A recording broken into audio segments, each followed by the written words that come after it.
Good evening. I'm here today with Peter Shaw. He is a person I've met many years ago on LinkedIn. We started speaking to each other, and he's now a guest on the podcast. He actually suggested the topic for tonight's podcast. Today, by the way, is Tuesday evening. We're on the 12th of July, 2022. The topic of this podcast is something that I find very interesting. Burnout.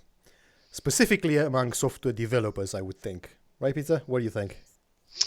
Definitely. As you'll find out when we go through the next sort of 40 minutes or so, I've burnt out 3 times that I can count. And we'll go over that. But it's definitely something that doesn't get addressed enough, I think. And it's something that all developers really need to start looking at and thinking about, for sure.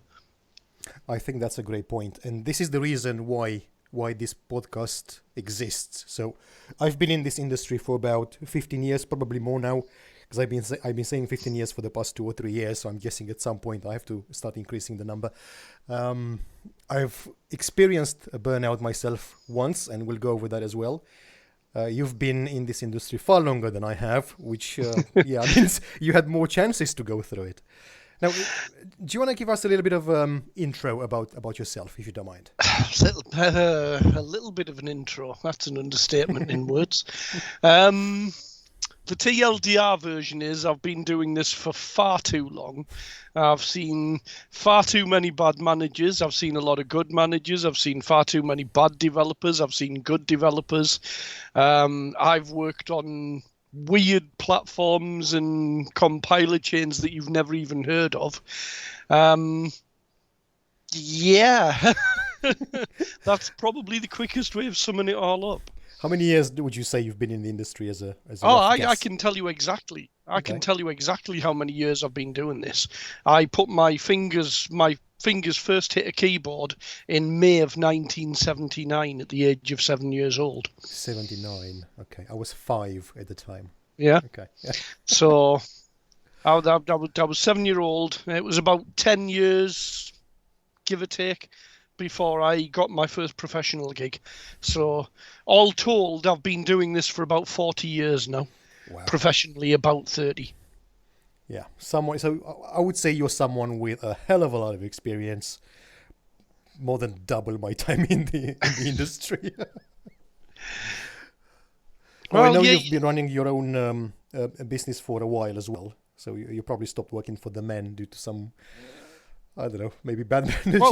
Well, ironically, it was on the back of my second burnout that I actually decided to throw it all in the air and go, screw it, you know. This is me from now on. I'm not working for the man anymore. Yeah. You know. That was probably one of my largest lessons that I learned from the experiences that I had. And that was the fact that as long as I was letting other people dictate my schedule, I was never, ever, ever going to be any better off. Okay, that's interesting.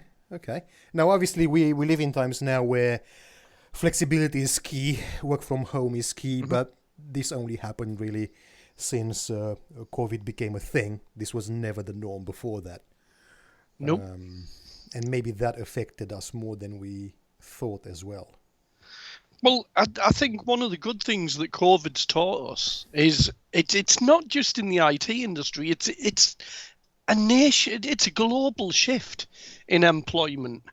You know, COVID has taught us that the old master and slave mentality that most business owners have with their employees doesn't really exist anymore, as much as they would like it to. You know? It's interesting you say that. How so? Okay, so how about I start then with a little bit of a story then? Yeah, go since for we're it. talking about burnouts. Now, first of all, let's see, what is burnout? What do we think burnout is? Because for me, it was a state of not having any ideas, being very tired, and literally being unable to focus on anything. irritability at an all-time high, and just literally unable to focus, very, very tired, to the point of exhaustion. That's kind of what he was. I think the exhaustion thing was definitely key. That was absolutely a core central point to where, certainly the first time when I burnt out, that was a very, very real thing, because I was continuously trying to keep up with the demands that were requested of me, and just the faster I worked them, the faster I worked the problem, the faster the requests to work the problem came in. If that makes sense. It does, yeah. My first burnout, I'll tell you about my first burnout. Okay. So basically, I'd taken on a contract to build a video platform. Not your YouTube thing. This was something to do with video interviewing, I think. Something like that. I can't remember exactly. But at the time, it was just on the beginning of the XAML wave. So the platform was a WPF-based platform. I think, actually, the company that I was working with wanted to do it via Silverlight, to be fair. But they wanted to get all the WPF design stuff done first. And basically, everything was going fine. There was myself, I was the lead developer. We had another developer, and we were doing it all via MVC. You know, we'd planned out the same architecture. Everything looked good. Everything was working. We'd laid down some initial sort of routing and some initial sort of the data was all XML based rather than JSON, as was the case back then. And we were set. We were looking good. It was going to work. You know, it was going to be a nice platform. We had a solid plan sorted out. We had an architecture sorted out. We knew where we were going. We even had a rough timeline. I think 3 months, something like that, to get an initial proof of concept. Anyway, the company at that point decided to take the manager, the project manager that had been working with us, off and onto another project and assign a different project manager to us. Now, the previous project manager, he was actually a coder. He was a proper technical person. He understood the ramifications of any changes we made to the architecture, to the design, to the way things were supposed to work. He understood that there was a back end and a front end, and well, you know what I mean. Yeah. His replacement, however, was not. His replacement was hired straight from the graphical design department, and his entire ethos was graphic driven. He had no concept of code. He had no concept even of code in the front end, let alone the back end. Yeah, he had this overarching vision that whatever you drew on the screen with a nice pencil and coloured filters and all that just worked. And it didn't matter how much we tried to explain this to him, he would not shift out of that vision. Everything we tried to tell him, we were just trying to find ways to cheat the system and make our workload easier and not have to put the effort in. Yeah? The only time we were working was when he saw us in Expression Blend drawing XAML. Interesting. If he didn't see us doing that, we weren't working. We were slackers. Yeah. So it makes you wonder how a person like that gets into that position. Yeah. There's that's basically it. Just spiraled out of control from there. You know, as the lead developer, I obviously had this map of the architecture in my head. I had this map of the finished product in my head. Yeah. You know, I knew what I was doing. I knew what I needed to do. The junior developer that I had working with me, he knew MVC, he knew C#. That was it. He was quite inexperienced with WPF. And he was having to do all these strange data bindings and things that he'd never even come across. I mean, the most graphically done to that point was Windows Forms, you know? Yeah. So, of course, we're scrabbling round like crazy, trying to put all these pretty designs together. You know, every day, every morning, we'd get a new PDF. You know, and some of the changes were like, you know, somebody looking at that shade of purple wouldn't have known if the red digit was 255 or 254. You know, Yeah. So but very, very visual, basically. yeah, but this guy had to be perfect. He was actually measuring you know the codes you use to set the colors, the Yeah. RGB triplets. He was Yes. actually measuring them against industry standard color cards. Wow. You know, like you would measure paint cards and things like that. He was actually getting out his big book of being a graphical designer and comparing them to known color numbers to make sure that they matched exactly. Yeah. And then he was going apeshit because it matched on his screen. Then he'd put it on another screen and it didn't match because the monitor color on that screen hadn't been calibrated. Yeah.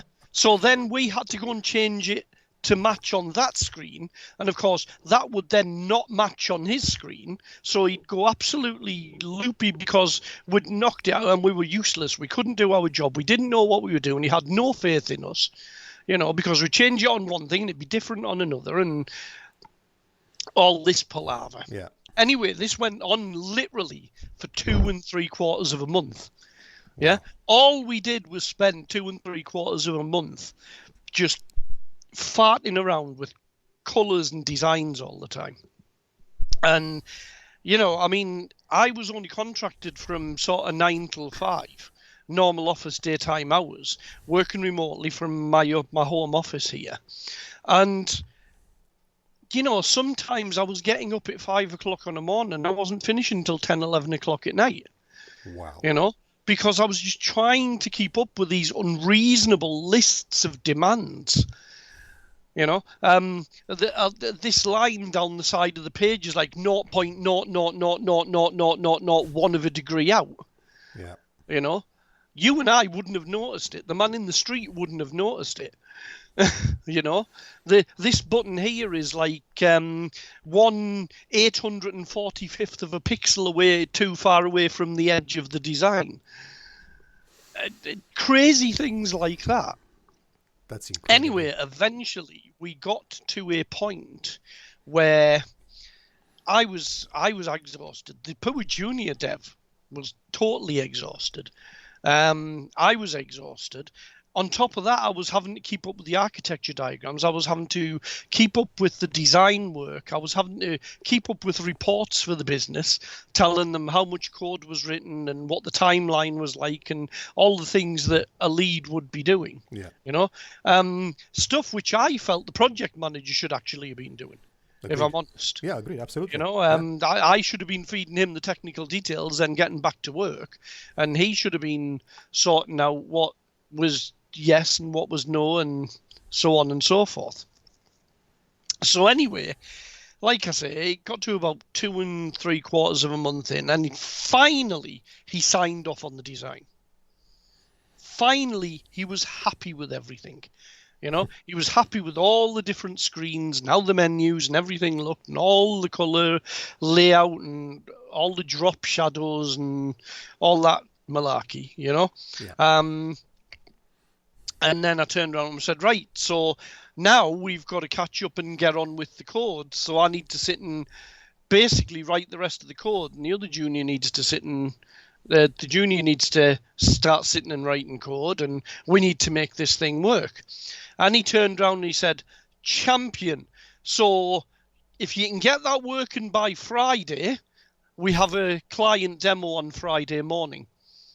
They're coming in and expecting to see it work. And I've told them that it all looks wonderful and it's ready to rock and roll. Wow. This was 3 days before the Friday that he had the demo booked for. 3 days. Yes. This was 3 days in which we still had at least a good 2 months worth of code to write. I can see where this is going. Yep. I mean, I was absolutely just lack of sleep. And even when I did manage to get some sleep, even when I did get to bed, I was lying there worrying about the architecture, worrying about the code, thinking about what had to be done. Yeah. If I get to my computer early enough, can I get a couple of hours in on the code base before Rumen comes and starts getting me doing design work and stuff again? You know what I mean?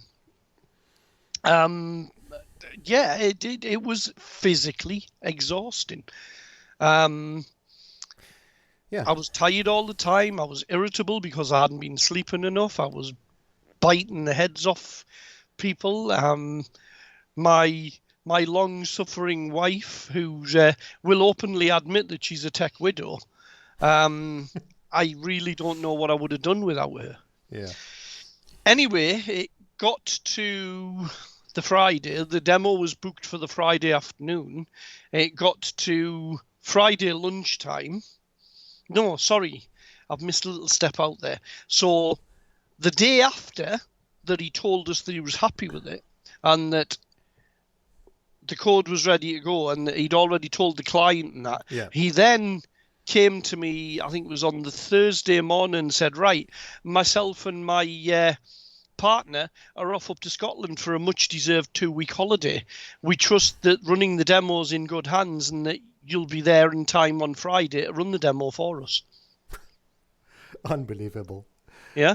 Yeah. So I'm exhausted. I have to go for a holiday, So it got to the Friday. The demo was booked for the Friday afternoon, and it got to the Friday lunchtime. I'd already been on the phone with him 2-3 times on the Friday morning, trying to get some common sense out of him. Will you contact them? Will you get them to reschedule? There is absolutely no way we can do this. And he was having none of it. He was absolutely having none of it. So at dinner time, I phoned him up and I basically said, look in your email. Why? Just look in your email. All right, I'm looking in my email. Grump, grump, grump. You do realise that you're spoiling my holiday. So he looks in his email and reads his email, and there's an email saying, I quit. And he's like, what do you mean you can't quit? I said, watch me. Hung up on the phone call, switched my phone off, switched my computer off, switched both of my monitors off, went out to the nearest pub, and basically got well and truly, absolutely crap-faced. Wow. Yeah. I don't blame you. I mean... Yeah. I probably didn't do myself any favours. From what I can remember, I literally couldn't really stand up much. My wife was away on holiday at the time. She'd gone for a week break with her mother. And I basically went into what could only be described as a reclusive, comatose zombie. Wow. I went and I got a bottle of whiskey and various other substances, and I basically just went on a bender. She came home on the weekend to find a sort of empty shell of a husband sitting there dribbling like a blooming psychopath in the corner of the room. Wow. It hit me that hard. And all that over a period of a few weeks. That's all it took. Yep.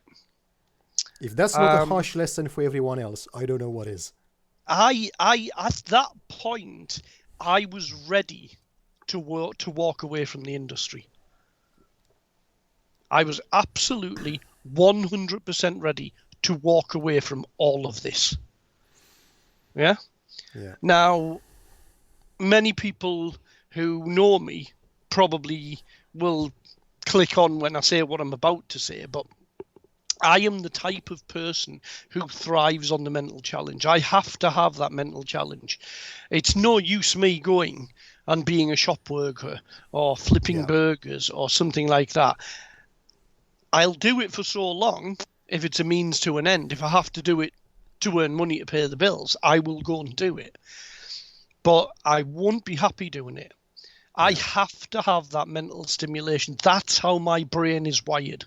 It's how my brain's been wired since I was a young'un. That morbid curiosity as to how things work. You know, the insides of the computer, how to speak to it. You know, Yeah.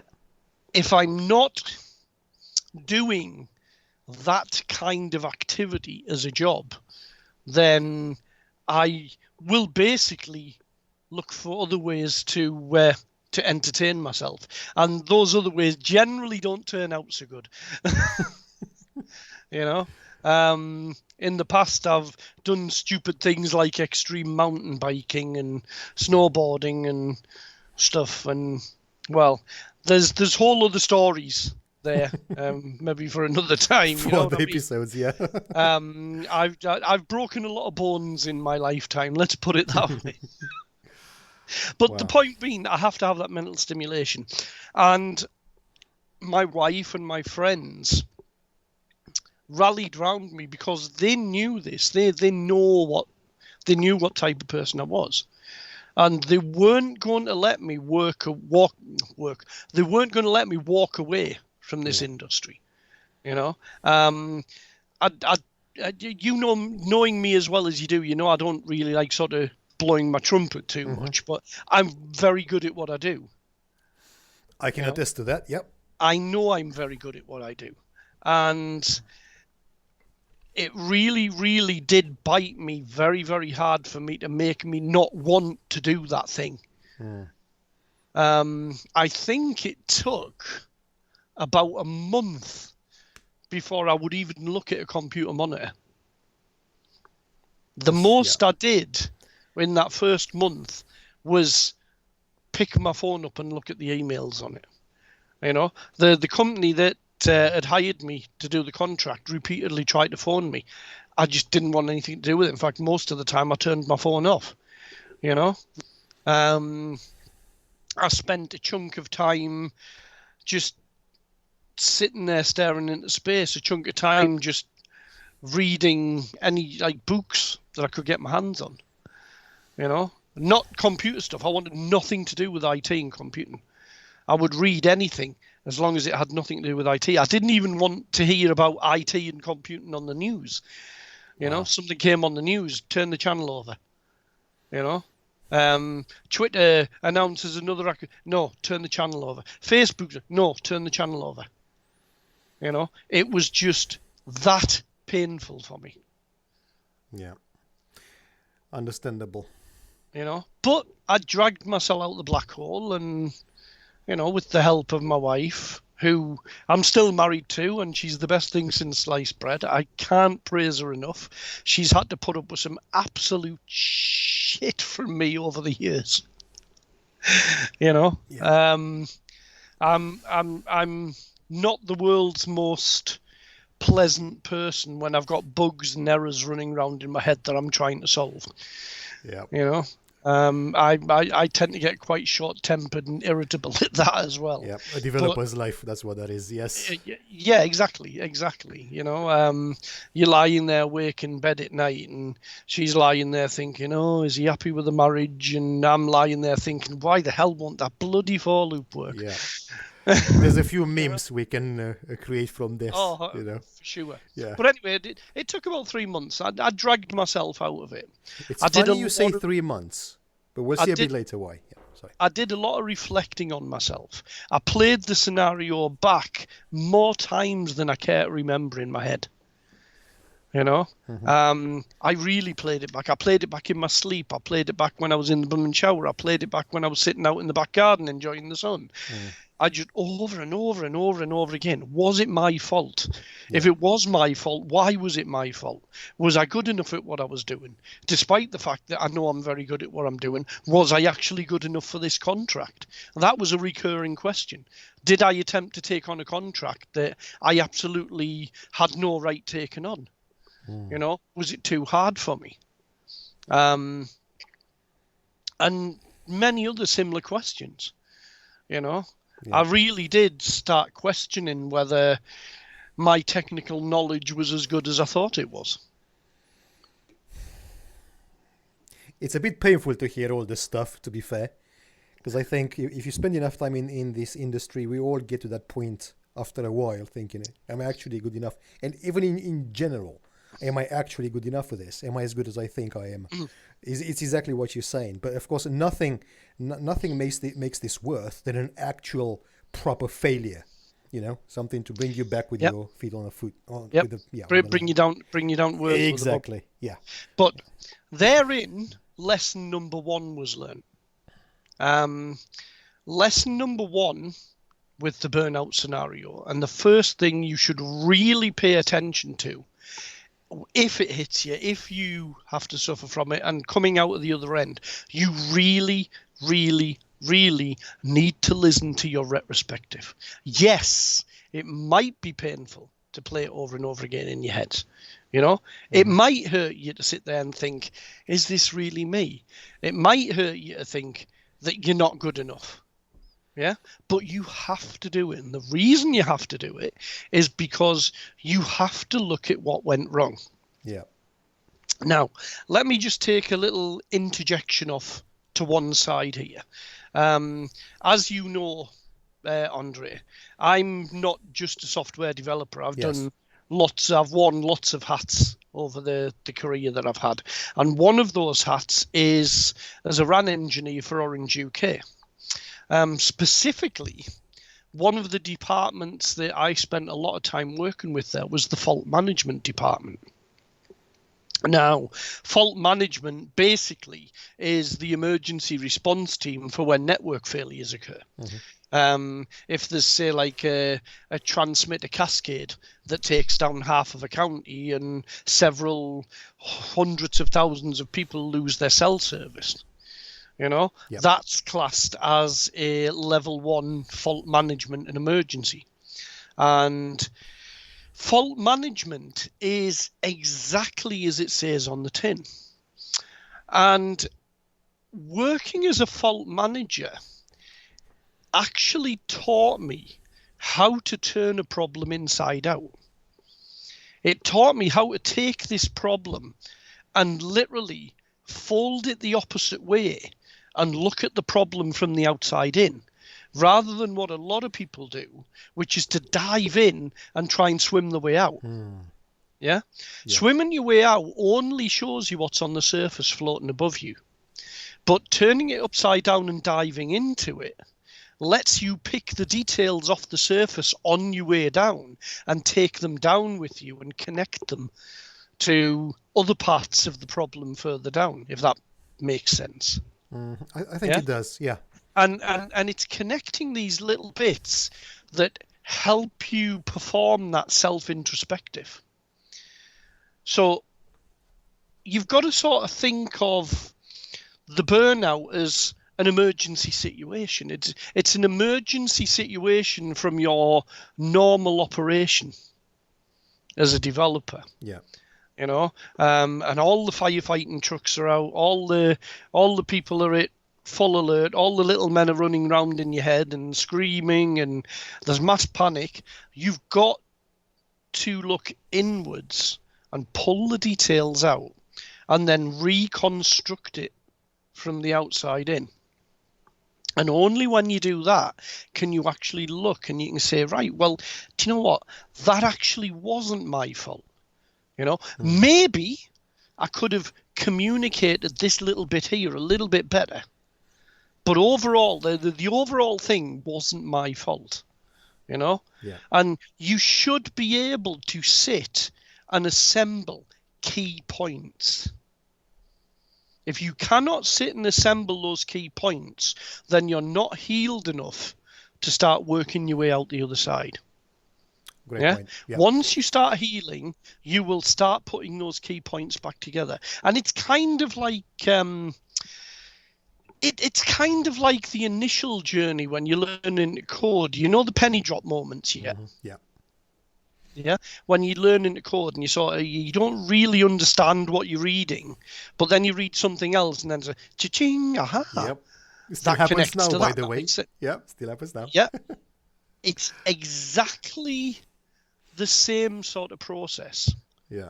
Yeah. But you have to go through the pain. It is going to hurt. It is going to hurt a hell of a lot. And it is going to take you a while to heal, but you have to do it. Because if you do not learn from the experience, then the next time will be even worse. Yeah. Yeah? Instead of being better. That's a great point, actually. You have to learn from it. So, Yeah. my own burnout, I only had one so far. And it's only one because I learned how to protect myself with exactly this kind of analysis that you were talking about earlier. So for me, it was trying to do too much. It wasn't any pressure from a manager or an employer. It was actually me trying to do too much. So I had a full-time job. I had two young children to deal with as well. I had my own business that I was trying to build in addition to all this. And also was trying to build a product at the same time. And after doing this for a number of months, I just ended up being too tired, too exhausted, unable to think, and just not seeing any way to get out of it. So I just had to, you know what, I need to stop this. Just stop everything, just take some time off. And ironically, I think, it took me 3 months as well to dig myself out of it. 3 months on the clock. In this 3 months when I did not, I just stopped working, handed in my notice, took some time off to, learn from that experience, understand what happened, be ready to go back to work, basically. Well, if you read any psychology textbooks, I mean, I read a lot, not just software development stuff. I read a lot. I am an avid reader of fact-based materials. Yeah. If anybody was to ask me what my number one power tip for being a successful developer is, that is spend at least an hour a day reading. Doesn't matter what it is, spend at least an hour a day reading. Yeah. But anyway, if you read any psychology papers, most of them you will find state that the minimum healing length for most mental disorders is exactly 3 months. Interesting. Okay. Yeah. So that kind of tells me that the effect of a serious burnout is akin to a serious mental disease. Okay. That's, yeah. I mean, maybe it's not a biological one, but the effects and the aftermath are certainly very much the same. Yeah. Now I know there's going to be people that are going to disagree with this. Oh, absolutely. Yeah?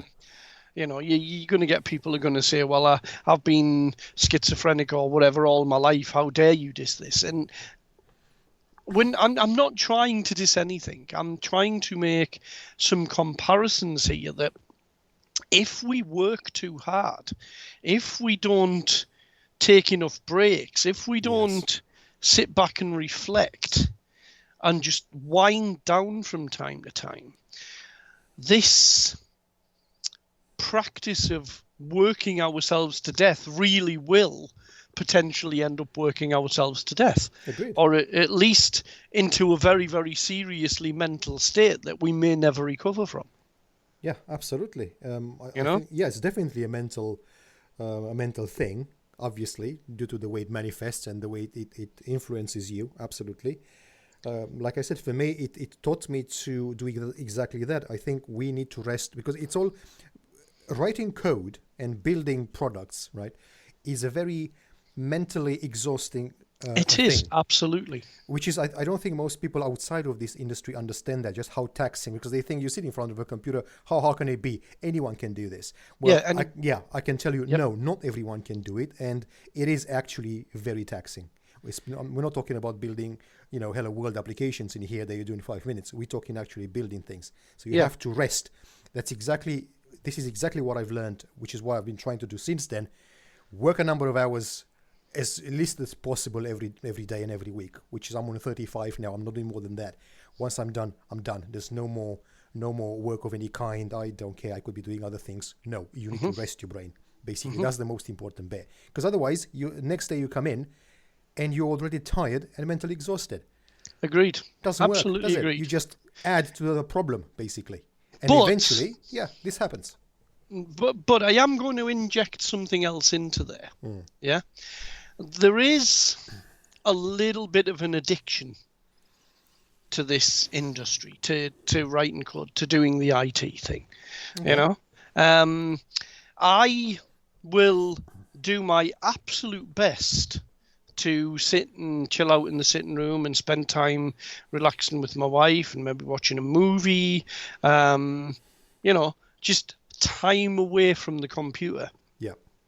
But my brain frequently does not let me do that. I'm one of these people. My brain is always charging forward at 400 mile an hour. Okay. I might be sitting watching Batman or whatever it is that's on TV, because I like my superhero, my Marvel stuff and my DC stuff. I might be sitting watching something on TV, but my brain is still working out how to fix that bug that I didn't manage to fix before I walked away from the computer for the night. Yeah. So you find it hard to switch off, basically. Well, ironically, this is why Friday nights usually see me in rather a merry state due to drinking, because Friday night is the night that I force myself to switch off. Yeah. And I know I'm not going to say now that this is big and this is clever, but this is how it works for me. This is how I do it.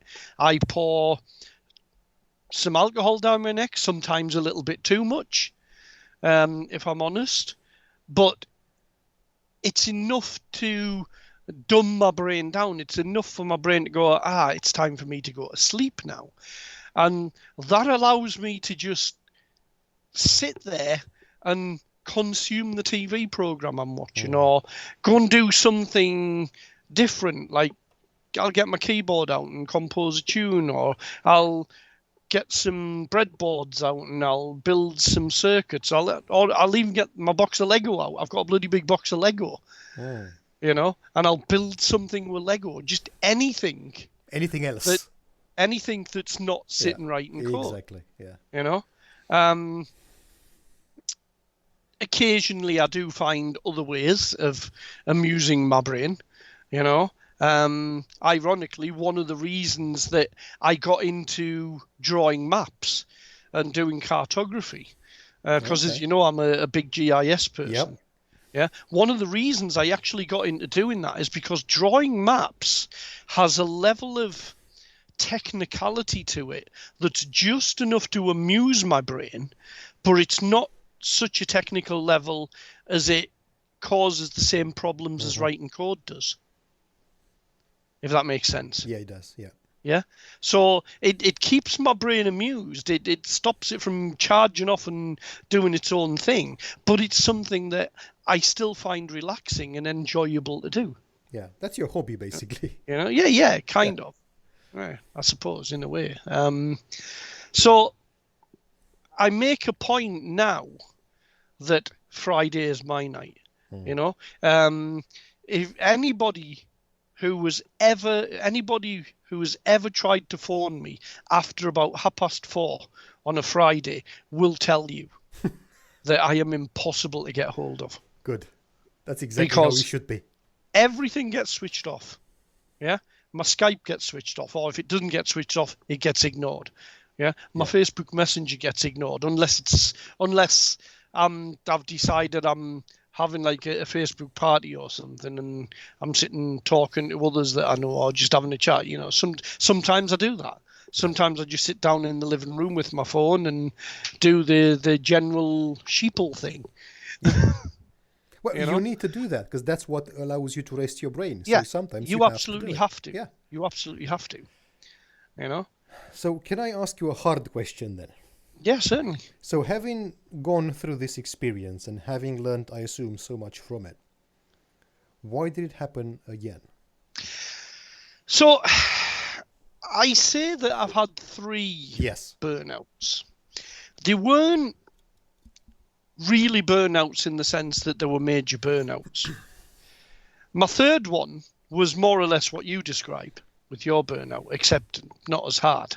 I just tried to take on too much. As soon as I started scaling that back and realised that I was getting in too deep and I pulled back, that was fine. You were smarter than me then. Okay. Yeah. But the second one, I don't know, I'd describe it as a burnout, but it wasn't really a burnout. I mean, I was exhausted. I was sort of, just like kind of, what the hell are we doing here? Why the hell are we doing this? But it was more a product of anger than of exhaustion. Anger that if I didn't walk away there and then, I was probably going to do something that I would regret, and that was going to be akin to me coming to fisticuffs with somebody in my mind. Right. And I didn't really want to go that far. So I put a hole in the office wall and walked out of the office instead of putting a hole in somebody's head, so to speak. Yeah, probably great decision there. But what actually got me to that point? It was a startup, an advertising startup, and the guy that had it, with all the will in the world, he was a hard worker. He was a good lad. I can't fault him as the person he was. He was a very nice person. He was good to know, great guy to go and have a few drinks with and socialise with, But he was a product of one of these UK entrepreneurial schools.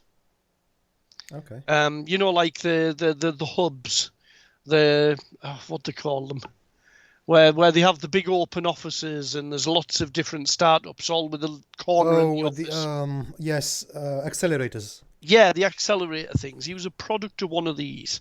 And by the time I was working with him, he'd already gone through, I think it was 3 or maybe even 4 before, and failed to reach the goal of the business that he'd wanted to, Yeah. And I did have some reservations. Yeah. But I looked at the business plan, I looked at the idea he had, and I actually thought it was a really, really, really good idea. I could see the common sense in what he wanted to do. I could see the logic behind how he wanted this to work. And I could actually work out how we could do it and do it really, really efficiently and effectively, And we did, we started building the platform and we were making some good headway and whatnot. And then it very quickly became apparent that this guy came from the Steve Jobs School of Entrepreneurship.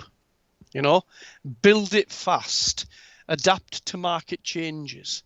What did he call it? Agile marketing or something like that. Okay, so basically changing his mind every 5 seconds. Yeah. So just because another company had added something into their product that was similar to what he thought could make his product, he'd want to add that in. So it got to the point where I didn't even know what we were building. Wow. He was coming in on a morning and we had repeated arguments about, well, this doesn't do what I want it to do. And, well, would you like to tell me what you want it to do? And bum, bum, bum, bum, bum. It's supposed to do this. And it's like, well, that was never in the plan that I was working to from sort of Tuesday. Oh, no, I only added that yesterday. Yeah. And by the time I got to the 10-month mark with him, and apparently I've never been told otherwise since, and I still know a few people that sort of hover around in them circles. Apparently, I still hold the record of the person who stuck with him and worked with him the longest. Wow. Because most others before me had only lasted about 3.5 months. Yeah. I stuck with him for about 10 months. And like I say, it just got to the point where I was so bloody angry with him all the time. It's like, look, change is not as easy as you think it is. Re-architecting is not as easy as you think it is. You're giving me something which you can summarize up in a sentence, but which I know is going to take me at least an extra month's worth of work to implement. Yeah. things like that. And yeah, I basically just said enough's enough. I can't do this. I am not the developer that you want. Well, actually, as far as the staff chart goes, I was the CTO, basically. Okay. That was how he had me down, and the sort of in the charts and that. I mean, I even had my name on the patent because what we designed, he actually thought was patentable. So my name was actually on the patent application as well. Whether it actually went through or whether he successfully got it patented or not, I have no idea. I suspect not, because obviously I would have heard something from the patent office had that been the case. Yeah. But yeah, like I say, that was just anger. That was anger at the point that it didn't matter how hard I was trying. By this point, I'd learned the value of setting my own schedule. Mm-hmm. I'd learned the value of saying, look, I will be in at 9 o'clock in the morning and not before. I will leave at 5 o'clock in the night. And that's it. And after. Yeah. Irrespective of how much work we've got to do. Yeah. Irrespective of what you think we should be doing. Ironically, it was also around about this time that I learned that I was hypothyroidic. Oh, okay. Yeah. Now, anybody who has thyroid problems will tell you that the first sort of 6 months or so of being diagnosed, you have to have your medication changed regularly. Mm-hmm. What they do is they will take a blood sample, they will do some measurements on the blood, and then they will decide, based on that blood count, how much they need to adjust the hormone replacement tablets that they give you for it. And that first 6 months can be very, very rocky. And because it's all hormonal, you get very cranky, you get very irritable.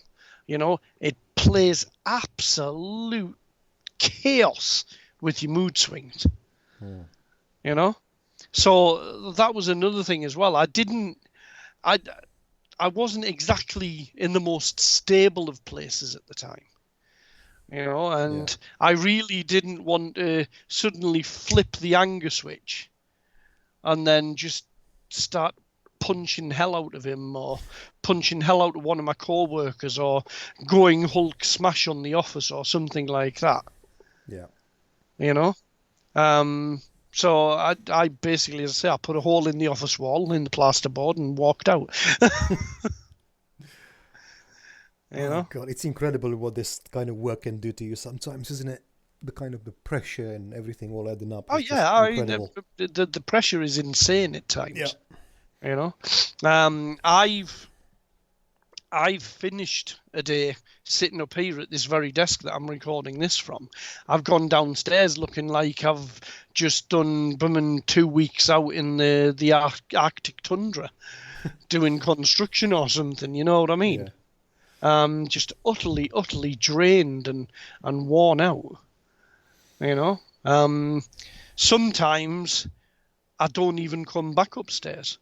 Sometimes I'll go down, I'll have my evening meal with my family and I'll stay down there. Yeah.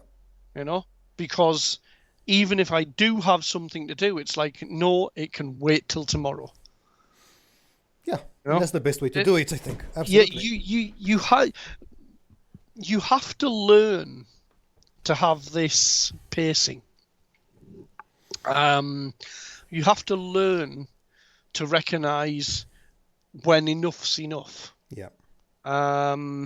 Fortunately for me, my wife also knows when I've had enough. She can tell. She can look at me and she can go, if you dare even set one foot on them stairs to go back upstairs, mister. Yeah. So even she can tell. Even she knows. And sometimes she really does thump me back down to earth hard, like very hard. And sometimes I need it. But you do listen. That's the important bit. I do listen. I have no choice. Fair enough. I have no choice. Yeah. Well, there are so many lessons to be taken from this. And I really hope that whoever listens to this can actually learn a lot in terms of what not to do, when to stop, and how to protect yourself. Because I don't think a lot of people even think about this. You know, it's all glorified as you come into the industry. It's easy to get in. You don't need a degree. You get paid a lot, and life is beautiful. And you have your ping pong tables and your pool tables and your drinks on tap and whatnot. But nobody talks about the other side, which is the constant pressure, the constant need to deliver something to justify those high wages that you're actually getting paid, right? Well, I actually read an independent report once. Okay. I think it was based on the Google effect. Because as you know, it was Google and companies like it that first started with the ping pong tables and it was, the bean bags and the beer kegs and the restaurants, and then everybody sort of followed suit. And this independent body decided to do a report on the phenomena at the time. And I remember reading the conclusion and sitting there and thinking, the crafty buggers. Because what they're actually doing, if you think about it, or at least they were, I think it's probably become a little bit more diverse and probably a little bit better these days. But back in the early days, if you think about it, what they were realistically doing, first off, they were only hiring young people. Yep. Yeah. They made a point of hiring young graduates before they got into serious relationships, before they got into serious family life, before ones that had moved away to California and left the families elsewhere in the country, live by themselves or with others just like them. Exactly. So there was just them, no commitment. Exactly. And that was what they were looking for. They were looking for young people with no commitment, and then they were tempting them to stay in the office as long as possible. If they made it comfortable for them to be in the office. And I've read stories about developers that have actually slept in a sleep pod overnight.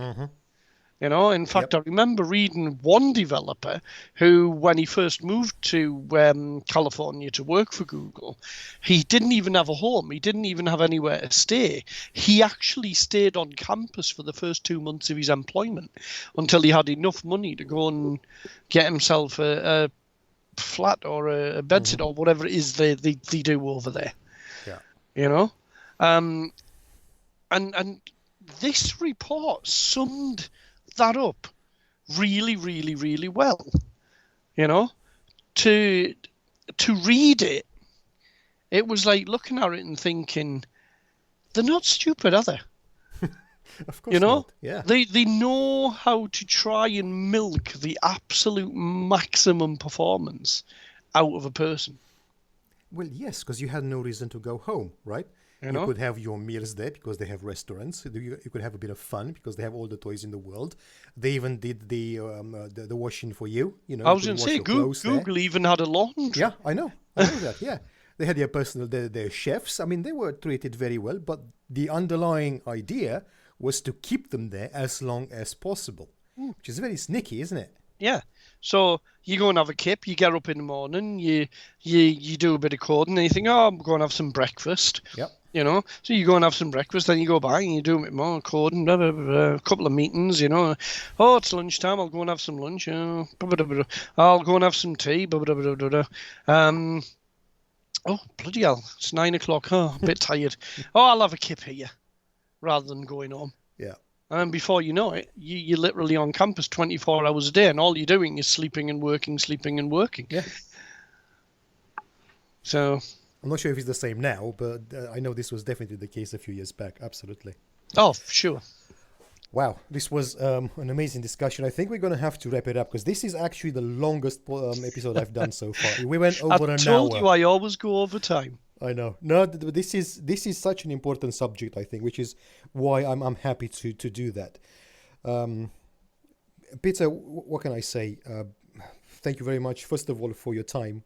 And second of all, for sharing these experiences. Because, it's not actually easy to do this. But if we can help someone else learn these things before they actually happen, then I think we've done a very good job. And that's the important thing. I would agree with that. I would definitely agree with that. All right. Thank you very much, folks. This is all for tonight. Thank you and goodbye.